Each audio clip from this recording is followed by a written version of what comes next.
ಸೌಟ್ ಹಾಕಿದ್ರೆ ಎಲ್ಲ ಕಲಸೋಗುತ್ತೆ. ಅದಕ್ಕೆ ಆ ಕಾಲದಲ್ಲಿ ಅಜ್ಜಿದೀರು ಏನು ಮಾಡ್ತಾ ಇದ್ರು ಅಂದರೆ ತುಂಬಾ ಚೆನ್ನಾಗಿ ಅಡುಗೆ ಮಾಡ್ತಾರೆ ನಮ್ಮ. ಈಗ ನಮ್ಮ ಅತ್ತೆಗೆ ಊಟ ಕೊಡೋಣ ಬನ್ನಿ. ನಮ್ಮ ಚಾನಲಲ್ಲಿ ಫಸ್ಟ್ ಟೈಮು ನಾವು ಚಿಕನ್ ಬಸ್ಸಾರನ್ನು ಮಾಡೋದನ್ನು ತೋರಿಸ್ತಾ ಇದ್ದೀನಿ. ಏನು ಬೇಕಪ್ಪ ಮಾಡ್ತೀನಿ. ಹಾಯ್ ಎಲ್ಲೋ ಎಲ್ರಿಗೂ ನಮಸ್ಕಾರ. ವೆಲ್ಕಮ್ ಟು ಆಶಾ ಅಡುಗೆ ಮನೆ ಯೂಟ್ಯೂಬ್ ಚಾನಲ್. ನಾನು ಮಂಡ್ಯ ಸೊಸೆ ಆಗಿರೋದ್ರಿಂದ ನನ್ನ ಚಾನಲಲ್ಲಿ ಫಸ್ಟ್ ಟೈಮು ನಾವು ಚಿಕನ್ ಬಸ್ಸಾರನ್ನು ಮಾಡೋದನ್ನು ತೋರಿಸ್ತಾ ಇದ್ದೀನಿ. ನಾನು ಯಾವ ರೀತಿ ಮಾಡ್ತೀನಿ ತೋರಿಸ್ತೀನಿ ಬನ್ನಿ. ನಮ್ಮಮ್ಮ ಕೋಳಿ ಸಾರನ್ನ ತುಂಬಾ ಚೆನ್ನಾಗಿ ಮಾಡ್ತಾರೆ, ಅದಕ್ಕೆ ನಾನೇ ಹೇಳಿದ್ದು ಮಾಡಿ ಅಂತ. ಅದಕ್ಕೆ ನಮ್ಮಮ್ಮ ಮಾಡ್ತಾ ಇದ್ದಾರೆ. ತುಂಬಾ ಚೆನ್ನಾಗಿ ಅಡುಗೆ ಮಾಡ್ತಾರೆ ನಮ್ಮಮ್ಮ. ಹೌದಾ, ಥ್ಯಾಂಕ್ ಯು ಮಗಳೇ. ನಾನು ಚಿಕನ್ ಬಸ್ಸಾರನ್ನು ಮಾಡೋದಕ್ಕೆ 2 kg ಚಿಕನ್ ತೊಗೊಂಡಿದ್ದೀನಿ. ನೀಟಾಗೆ ತೊಳೆದು ಕ್ಲೀನ್ ಮಾಡಿ ಇಟ್ಟಿದ್ದೀನಿ. ಅದಕ್ಕೆ ಇದು ಮಸಾಲೆಗೆ 2 ಗೆಡ್ಡೆ ಬೆಳ್ಳುಳ್ಳಿ, 2 ಗೆಡ್ಡೆ ಈರುಳ್ಳಿ, 2 ಗೆಡ್ಡೆ ಬೆಳ್ಳುಳ್ಳಿ, 1 ಇಂಚು ಶುಂಠಿ, ಕೊತ್ತಂಬರಿ ಸೊಪ್ಪು, ಇದು ಒಗ್ಗರಣೆಗೆ ಈರುಳ್ಳಿ, ಪಾಲಕ್ ಸೊಪ್ಪು ಅಲ್ಲ ಮಗ್ನ, ಇದು ಕರ್ಬೇವಿನ ಸೊಪ್ಪು, ಚಕ್ಕೆ, ಲವಂಗ ಇಲ್ಲ ಯಶ್ವಿನಿ, ಅಲ್ಲೇ ಚಕ್ಕೆ ಒಳಗಡೆ ಇದೆ. 4-5 ಚಕ್ಕೆ ಅಲ್ವಾ, 4-5 ಲವಂಗ, ಸ್ವಲ್ಪ ಮೆಣಸು, ಖಾರಕ್ಕೆ 1 ಟೇಬಲ್ ಸ್ಪೂನ್ ಗಸಗಸೆ, ಒಂದು ಸ್ವಲ್ಪ ಉರ್ಗಡ್ಲೆ, ಕಾಯಿ ರುಬ್ಬಬೇಕಾದ್ರೆ ಉರ್ಗಡ್ಲೆ ಹಾಕ್ತೀನಿ, 1 ಟೊಮೊಟೊ. ಈ ಆಶಾ ಅಡುಗೆ ಮನೆಗೆ ಕ್ಯಾಮ್ರಾ ವುಮೆನ್ ನಾನೇ. ನಡೀರಿ ಆಚೆ ಎಲ್ಲ ನೋಡಿ, ಅರ್ಜೆಂಟ್ ರೆಡಿ ಮಾಡ್ಕೊತಾ ಇದ್ದಾರೆ. ಅಡುಗೆ ಮಾಡಿ ಕುಕಿಂಗ್ ಚಾನಲ್ ಮಾಡಿ ಅಂತ ತುಂಬಾ ದಿನ ಇವತ್ತು ಓಪನ್ ಮಾಡಿದ್ದಾರೆ. ಪಾತ್ರೆ ಕಾದಿದೆ, ಎಣ್ಣೆ ಬಿಟ್ಟಿದ್ದೀನಿ. ಸ್ವಲ್ಪ ಒಗ್ಗರಣೆಗೆ ಈರುಳ್ಳಿ, ಎಣ್ಣೆ ಬಿಟ್ಟು ಈರುಳ್ಳಿ ಹಾಕಿದ್ದೀನಿ, ಫ್ರೈ ಆಗ್ತಾ ಇದೆ. ನಾನು ಪ್ರತಿ ಸಲ ಹೇಳ್ದಂಗೆ ನಾವು ಮನೇಲೆ ಶುಂಠಿ ಬೆಳ್ಳುಳ್ಳಿ ಪೇಸ್ಟನ್ನು ಮಾಡಿ ಇಟ್ಕೊಂಡಿರ್ತೀನಿ. 1 ಸ್ಪೂನ್ ಶುಂಠಿ ಬೆಳ್ಳುಳ್ಳಿ ಪೇಸ್ಟ್. ಎಲ್ಲರೂ ಚಿಕನ್ ಸಾರು ಬಸ್ಸಾರು ಮಾಡ್ತಾರೆ, ಬಟ್ ಎಲ್ಲರೂ ಅವ್ರವ್ರದ್ದೇ ಸ್ಟೈಲಲ್ಲಿ ಮಾಡ್ತಾರೆ. ಇದು ನಮ್ಮ ಸ್ಟೈಲಲ್ಲಿ, ನಮ್ಮ ಕಡೆ ಮಾಡೋವಂಥ ಚಿಕನ್ ಕೋಳಿ ಬಸ್ಸಾರು. ನಾವು ಹೆಂಗೆ ಮಾಡ್ತೀವಿ ಅಂತ ಅನ್ನೋದನ್ನು ಮಾಡಿ ನೀವು ಟ್ರೈ ಮಾಡಿ. ಇವಾಗ ತೊಳೆದಿಟ್ಟಿರೋಂಥ ಚಿಕನ್ ಹಾಕ್ತಾಯಿದ್ದೀನಿ.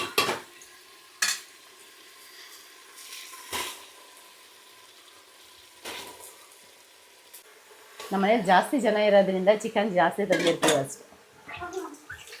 ಅಷ್ಟೊಂದು ಮಾಡ್ತೀರಾ ಅಂತ ಕೇಳ್ತಾರಲ್ಲ, ನನ್ನ ಚಾನಲ್ ಜಾಸ್ತಿ ಕೇಳ್ತಾರೆ.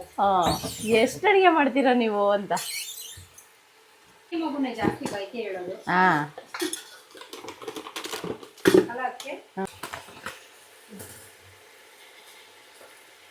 ಸ್ವಲ್ಪ ಅರಶಿನ ಮತ್ತು ರುಚಿಗೆ ತಕ್ಕಷ್ಟು ಉಪ್ಪು ಇವಾಗ ಹಾಕಿದ್ರೆ ನೀಟಾಗಿ ಹಿಡಿಯುತ್ತೆ. ಅದಕ್ಕೆ ಚಿಕನ್ ಹಾಕಿದಾಗೆ ಉಪ್ಪು ಹಾಕಿ. ಸೌಟ್ ಹಾಕಿದ್ರೆ ಎಲ್ಲ ಕಲಸೋಗುತ್ತೆ. ಅದಕ್ಕೆ ಆ ಕಾಲದಲ್ಲಿ ಅಜ್ಜಿದೀರು ಏನು ಮಾಡ್ತಾಯಿದ್ರು ಅಂದರೆ, ಯಾರು ಚಿಕನ್ ಮಟನ್ಗೆಲ್ಲ ಸೌಟ್ ಹಾಕಿ ಕಲಿಸ್ತಾ ಇರಲಿಲ್ಲ. ಈ ಥರ ಮಾಡಿ ಬಿಡ್ತಾಯಿದ್ರು. ಇಳಿ ಮಗನೆ, ಚಿಕನ್ನ ಮತ್ತು ಉಪ್ಪು ಹಾಕಿ, ಶುಂಠಿ ಬೆಳ್ಳುಳ್ಳಿ ಪೇಸ್ಟು, ಈರುಳ್ಳಿ ಹಾಕಿ ಫ್ರೈ ಮಾಡಿ ಚಿಕನ್ನ ಚೆನ್ನಾಗಿ ಬೇಯೋಕ್ಕೆ ಬಿಡೋಣ. ಇವಾಗ ಮಸಾಲೆನ ಫ್ರೈ ಮಾಡೋಣ. ಇಲ್ಲಿಂದ ಮೊಟ್ಟೆ ಬೇಯಕ್ಕೆ ಇಡ್ತಾ ಇದ್ದೀನಿ. ಮಸಾಲೆಗೆ ರೆಡಿ ಮಾಡ್ಕೊತಾ ಇದ್ದೀನಿ. ಚಿಕನ್ ಬೇಯೋ ಅಷ್ಟರಲ್ಲಿ ಮಸಾಲೆ ರೆಡಿ ಮಾಡೋಣ. ಮಸಾಲೆ ಮಾಡೋಕ್ಕೆ 2 ಸ್ಪೂನ್ ಬಾಣಲೆ ಇಟ್ಟು 2 ಸ್ಪೂನ್ ಎಣ್ಣೆ ಹಾಕ್ಕೊಂಡಿದ್ದೀನಿ. ಎಣ್ಣೆ ಕಾದಿದ್ದೆ, ಈರುಳ್ಳಿ ಹಾಕ್ತಾ ಇದ್ದೀನಿ.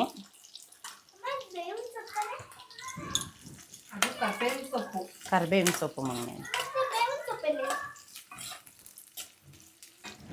1 ಇಂಚ್ ಶುಂಠಿ, 2 ಗೆಡ್ಡೆ ಬೆಳ್ಳುಳ್ಳಿ,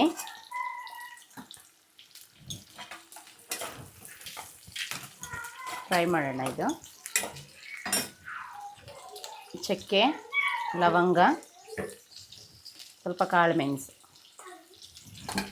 ಹಾಕ್ಕೊಂಡು ಚೆನ್ನಾಗಿ ಇದನ್ನು ಫ್ರೈ ಮಾಡೋಣ. ಹಾಕೋಣ. ಆಮೇಲೆ ಮಟನ್ ಸಾಂಬಾರಿಗೆ ಹಾಕ್ಬೋದು. ಟೊಮೊಟೊ ಚಿಕನ್ಗೆಲ್ಲ ಜಾಸ್ತಿ ಹಾಕಿದ್ರೆ ಅದು ಹುಳಿ ಬಂದಿರುತ್ತೆ, ಜಾಸ್ತಿ ಹಾಕ್ಬಾರ್ದು. ಚಿಕನ್ನ ಸಾಂಬಾರು ಎಷ್ಟು ಮಾಡ್ಕೊತೀರೋ, ಚಿಕನ್ ಎಷ್ಟಿರುತ್ತೆ ನೋಡ್ಕೊಂಡು ಅದ್ರ ಮೇಲೆ ಟೊಮೊಟೊ ಹಾಕೋಬೇಕು. ನಾನು 2 kg ಚಿಕನ್ ತೊಗೊಂಡಿರೋದ್ರಿಂದ 2 ಟೊಮೊಟೊ ತೊಗೊಂಡಿದ್ದೀನಿ.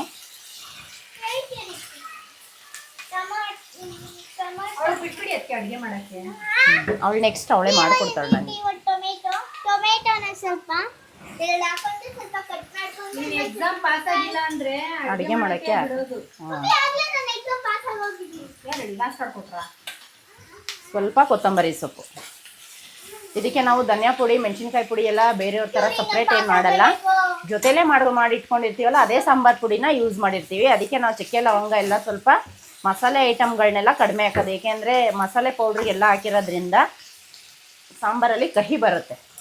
ಅದಕ್ಕೇ ನಾವು ಸ್ವಲ್ಪನೇ ಹಾಕೊಂಡಿದ್ದೀನಿ ಚಕ್ಕೆ ಲವಂಗ ಅದನ್ನೆಲ್ಲ. ತೆಂಗಿನಕಾಯಿ ಒಂದು ಹೋಳು ತೊಗೊಂಡಿದ್ದೀನಿ. ಅದರ ಮಸಾಲೆ ಮತ್ತು ಗೊಜ್ಜಿಗೆ ಫ್ರೈಗೆ ಎರಡಕ್ಕೂ ಮಸಾಲೆ ಬೇಕಾಗಿರೋದ್ರಿಂದ ಫುಲ್ ಒಂದು ಹೋಳು ತೆಂಗಿನಕಾಯಿನೂ ಕೂಡ ಹಾಕ್ತಾಯಿದ್ದೀನಿ. ಇದು ಹಿಂಗೆ ಹಾಕಿದ್ರೆ ಮಿಕ್ಸಿಲಿ ಸವಿಯಲ್ಲ.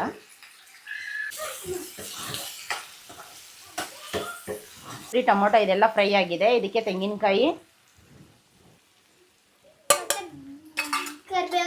ಕಡಲೆ, ಗಸಗಸೆ ಹಾಕೊಂಡು ಸ್ವಲ್ಪ ಬಿಸಿ ಮಾಡಿ ಆರಕ್ಕಿಟ್ಟು ಮಸಾಲೆನ ನುಣ್ಣಗೆ ಪೇಸ್ಟ್ ಮಾಡೋಣ. ಇವಾಗ ಇದು ಆರ್ಲಿ ಪಕ್ಕಕ್ಕೆ ಇಡ್ತೀನಿ ಎಲ್ಲ ಮಗನೇ. ಕುಕ್ಕರ್ ಇಲ್ಲಿ ಹಾಂ ಏನು ಬೇಕಪ್ಪ ಮಾಡ್ತೀನಿ. ಈ ಮಸಾಲೆ ಆರಿದೆ. ಇದಕ್ಕೆ ಸಾಂಬಾರು ಪುಡಿ ಹಾಕ್ಕೊಂಡು ರುಬ್ಕೊಳ್ಳೋಣ. ಇದು ನಮ್ಮ ಮನೇಲೇ ಮಾಡಿದಂಥ ಸಾಂಬಾರು ಪುಡಿ. ನಾವು ಚಿಕನ್ ಮಟನ್ಗೆಲ್ಲ ಇದೇ ಸಾಂಬಾರು ಪುಡಿನೇ ಯೂಸ್ ಮಾಡೋದು. ಸಪ್ರೇಟ್ ಧನಿಯಾ ಪುಡಿ, ಚಿಲ್ಲಿ ಪೌಡ್ರು ಅದನ್ನೆಲ್ಲ ಏನೂ ಯೂಸ್ ಮಾಡಲ್ಲ. ಅದ್ರ ಜೊತೆಗೆ ಎಕ್ಸ್ಟ್ರಾ ಚಿಕನ್ ಮಸಾಲ, ಗರಂ ಮಸಾಲ ಅಷ್ಟೇ ಯೂಸ್ ಮಾಡೋದು. ಒಂದು 3 ಸ್ಪೂನು ಸಾಂಬಾರು ಪುಡಿ ಹಾಕಿದ್ದೀನಿ. ಇವಾಗ ನುಣ್ಣಗೆ ಪೇಸ್ಟ್ ಮಾಡೋಣ.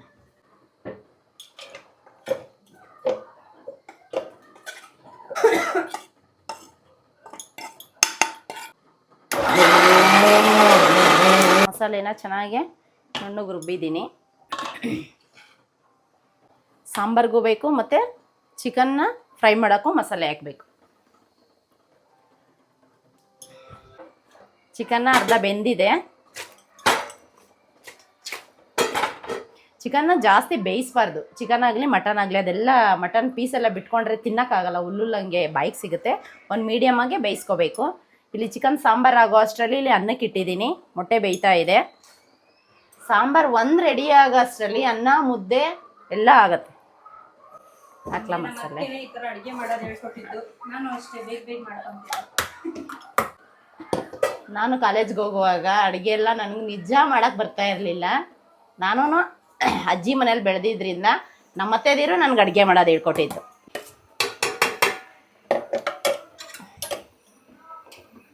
ಫಸ್ಟು ಮಸಾಲೆನೆಲ್ಲ ಹೊಂದ್ಸೋಣ, ಆಮೇಲೆ ನೀರು ಹಾಕೋಣ. ಮಸಾಲೆ ಸ್ವಲ್ಪ ಬೇಯಲಿ. ಇವಾಗ ಸಾಂಬಾರಿಗೆ ನೀರು ಹಾಕ್ತಾ ಇದ್ದೀನಿ. ನಮ್ಗೆ ಎಷ್ಟು ತೆಳುಗೆ ಬೇಕಾ ಗಟ್ಟಿಗೆ ಬೇಕಾ, ನಿಮ್ಮ ಮನೆಗೆ ಸಾಂಬಾರು ಎಷ್ಟು ಬೇಕು ನೋಡಿಕೊಂಡು ಅಷ್ಟನ್ನು ನೀರು ಹಾಕ್ಕೊಂಡು ಸಾಂಬಾರನ್ನ ತೆಳುಗೆ ಮಾಡ್ಕೋಬೋದು. ಸರಿ. ಮಟನ್ ಸಾರು ಒಂದು ಪಕ್ಷ ಗಟ್ಟಿ ಇದ್ರೂ ಚಿಕನ್ ಸಾರು ತೆಳುಗೆ ಇರಬೇಕು. ಅಷ್ಟು ತೆಳು ಬೇಡ, ಒಂದು ಮೀಡಿಯಮಾಗಿ. ನಮ್ಮ ಮನೆಗೆ ಸಾಕಿಷ್ಟು. ನಾನು ಯಾವಾಗಲೂ ಇಷ್ಟೇ, ಗಟ್ಟಿನೂ ಇರಲ್ಲ ತೆಳುನೂ ಇರಲ್ಲ, ಅಷ್ಟೇ ನಾರ್ಮಲಾಗಿ ಸಾಂಬಾರು ಮಾಡೋದು. ಸಾಕು ನಮ್ಮ ಮನೆಗೆ 2 ಟೈಮ್ಗೆ ಇಷ್ಟು ಸಾಂಬಾರು ಸಾಕಾಗುತ್ತೆ. ನಿಮ್ಮ ಮನೆಗೆ ಎಷ್ಟು ಬೇಕೋ ಅಷ್ಟು ನೋಡಿಕೊಂಡು ಸಾಂಬಾರು ಎಷ್ಟು ಬೇಕು ನೋಡಿಕೊಂಡು ನೀರು ಹಾಕ್ಕೊಂಡು ಸಾಂಬಾರನ್ನ ಹೆಚ್ಚಿಸ್ಕೋಬೋದು. ಇನ್ನು ರೆಡಿ.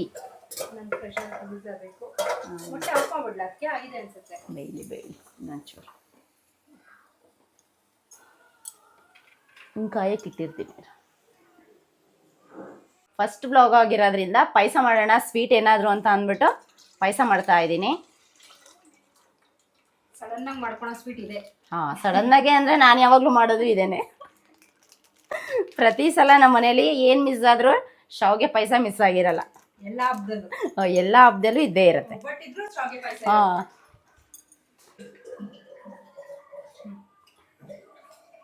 ಚಾಕು ಬಿಸಿ ಮಾಡಿ ಹಾಕ್ತಾ ಇದ್ದೀನಿ. ಏಕೆಂದರೆ ಹೊರಗಡೆಯಿಂದ ನಾನ್ ವೆಜ್ ತಂದಿರ್ತೀವಲ್ವ, ಅದಕ್ಕೆ ಮಕ್ಕಳಿಗೆ ಹೊಟ್ಟೆ ನೋವು ಅದು ಇದು ಏನಾದರೂ ಬರುತ್ತೆ ಅಂತ ಅಂದ್ಬಿಟ್ಟು ಮನೆಗಳಲ್ಲಿ ನಾರ್ಮಲಾಗಿ ನಮ್ಮ ಮನೆಗಳಲ್ಲೆಲ್ಲ ಅಮ್ಮ ಅಜ್ಜಿ ಅವರೆಲ್ಲ ಮಾಡ್ತಿರ್ತಾರಲ್ಲ, ಸೊ ಹಾಗಾಗಿ ನಾನು ಯಾವಾಗಲೂ ಇದು ಮಾಡ್ತೀನಿ. ಏಕೆಂದರೆ ಮಕ್ಕಳಿಗೆ ಫಸ್ಟ್ ಕೊಡೋದಲ್ವ, ಹಾಗಾಗಿ.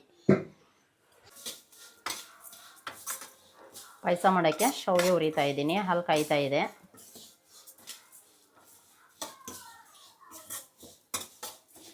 ಸಾಂಬಾರ್ ಘಮ ಎಲ್ಲ ಮನೆ ತುಂಬ ತುಂಬ್ಕೊಂತಿದೆ.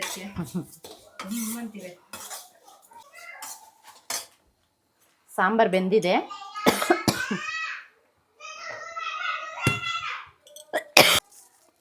ಇವಾಗ ನಾವು ಇದರಲ್ಲಿರೋ ಪೀಸ್ನ ಎತ್ಕೊಂಡು ಇದರಲ್ಲಿ ಫ್ರೈ ಮಾಡ್ಕೊಳ್ಳೋಣ. ಬಾಣಲಿ ಇಟ್ಟಿದ್ದೀನಿ, ಎಣ್ಣೆ ಹಾಕಿ ಈರುಳ್ಳಿ ಮತ್ತು ಬೆಳ್ಳುಳ್ಳಿ ಸ್ವಲ್ಪ ಹಚ್ಕೊಂಡಿರೋದನ್ನು ಹಾಕಿ ಫ್ರೈ ಮಾಡೋಣ.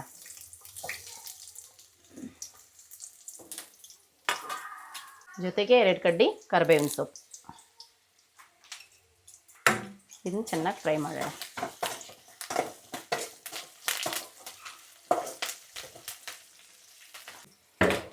ಈರುಳ್ಳಿ, ಕರಿಬೇವಿನ ಸೊಪ್ಪು, ಬೆಳ್ಳುಳ್ಳಿ ಇದೆಲ್ಲ ಫ್ರೈ ಆಗಿದೆ. ರುಬ್ಬಿಟ್ಕೊಂಡಿದ್ದಂತಹ ಮಸಾಲೆ ಇದು ಸಾಂಬಾರಿಗೆ ಸ್ವಲ್ಪ ಹಾಕಿದ್ದೀನಿ, ಮತ್ತು ಪೀಸ್ ಉರಿಯೋದಕ್ಕೆ ಬೇಕಲ್ಲ ಸ್ವಲ್ಪ ಮಸಾಲೆ, ಅದಕ್ಕೆ ಹಾಕ್ತಾ ಇದ್ದೀನಿ.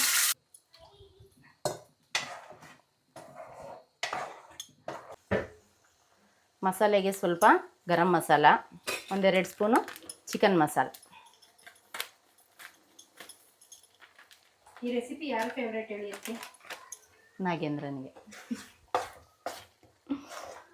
ನಿಮಗೆ ಖಾರ ಬೇಕು ಅಂತ ಅಂದರೆ ಹಸಿಮೆಣ್ಸಿನ್ಕಾಯಿ ಆದರೂ ಸ್ವಲ್ಪ ಹಾಕ್ಕೊಳ್ಳಿ, 1-2 ಸೀಳ್ಬಿಟ್ಟು, ಇಲ್ಲ ಅಂತ ಅಂದರೆ ಚಿಲ್ಲಿ ಪೌಡ್ರ್ ಆದರೂ ಹಾಕೋಬೋದು. ನಮ್ಮ ಮಸಾಲೆ ಪೌಡ್ರ್ ಖಾರ ಇರುತ್ತಲ್ಲ, ಮಕ್ಕಳೆಲ್ಲ ತಿನ್ನಲ್ಲ ಅಂತ ನಾನು ಸ್ವಲ್ಪ ಹಾಕೊತೀನಿ ಅಷ್ಟೆ. ಚಿಲ್ಲಿ ಪೌಡ್ರೆಲ್ಲ ಏನೂ ಯೂಸ್ ಮಾಡಲ್ಲ. ಚಿಕನ್ನ ಬಸ್ತಿಟ್ಟಿದ್ದೀನಿ. ಫ್ರೈ ಆಗಿರೋ ಮಸಾಲೆಗೆ ಚಿಕನ್ನೆಲ್ಲ ಹಾಕಿ ಮಸಾಲೆ ಮಿಕ್ಸ್ ಮಾಡೋಣ.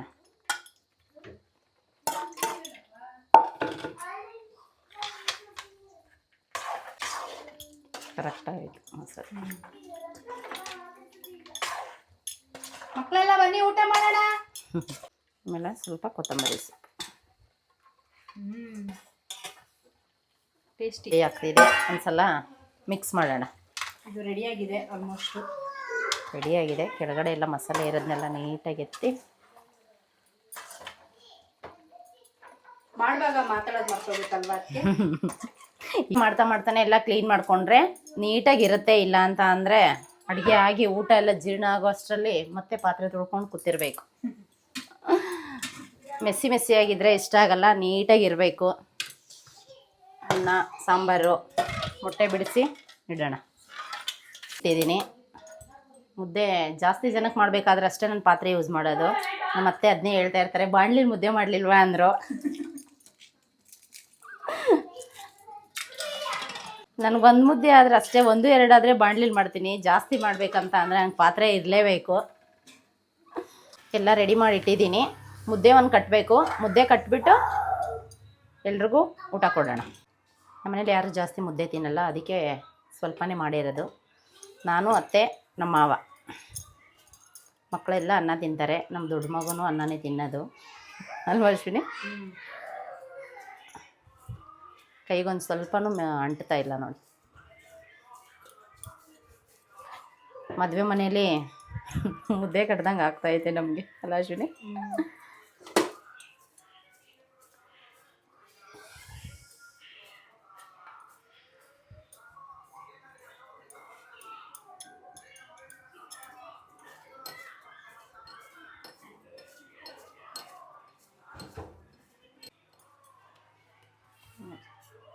ನಮ್ಮನೆ ಮುದ್ದೇನೂ ಆಯಿತು, ಅಡುಗೆ ಎಲ್ಲ ಆಗಿದೆ. ಈಗ ಊಟ ಕೊಡೋಕ್ಕೆ ಸರ್ವ್ ಮಾಡೋಣ.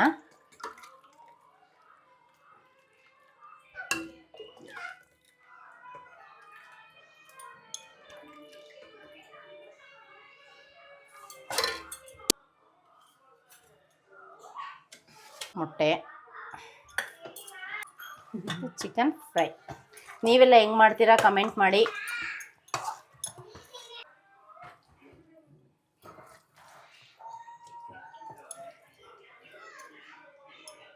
ನಾನ್ ವೆಜ್ ಮಾಡಿದಾಗ ನಮಗೆ ಈರುಳ್ಳಿ, ಸೌತೆಕಾಯಿ, ನಿಂಬೆಹಣ್ಣು ಇರಲೇಬೇಕು.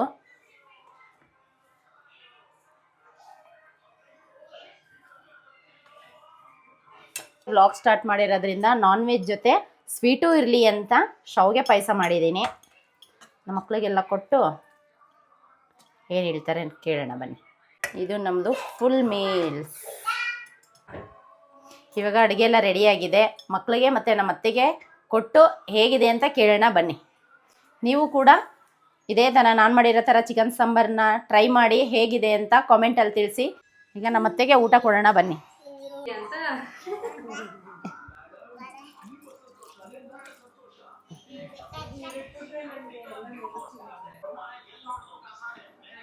ಹೆಂಗೈತದೆ? ಚೆನ್ನಾಗೈತಾ ಮಗನೇ? ನೀನು ಹೆಂಗೈತೆ ಹೇಳು.